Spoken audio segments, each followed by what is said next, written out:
उत्तरायण के दौरान पतंग के मांझे की वजह से कई पशु पंछी घायल होते हैं।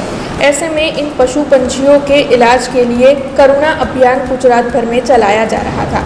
तब जूनागढ़ के केशोद से ये खबर सामने आ रही है, जहां पर अरहम युवा सेवा ग्रुप की ओर से ये सेवाकीय कार्य किया जा रहा था। दरअसल वहां पर जगह जगह पर सेंटर्स खड़े करवाए जा रहे थे, जिसके तहत घायल पशु पंछियों का इलाज हो रहा था। तब केशोद में भी अरहम युवा सेवा ग्रुप की टीम की ओर से कार्यरत रहते हुए कई पशु पंछियों का इस तरीके से इलाज किया गया। परम गुरुदेव श्री नम्रमुनि महाराज साहेब आशीर्वाद थी अरहम युवा सेवा ग्रुप द्वारा संचालित अरहम अनुकंपानी टीम अमे 2 वर्षथी जूनागढ़ एनिमल हेल्पलाइन द्वारा कार्यरत छे। 24 कलाक एम्ब्युलन्स द्वारा सारवार चालू होय छे अने मकर संक्रांति निमित्ते दर वर्षनी जेम आ वर्षे पण बर्ड केम्पनुं आयोजन करेलुं छे अने दर वर्षे अमे पक्षी बचावनो प्रयत्न करी रह्या छीए। हमसे जुड़े रहने के लिए हमारे YouTube चैनल को सब्सक्राइब करें और नई वीडियो की नोटिफिकेशन के लिए बेल आइकॉन को दबाएं।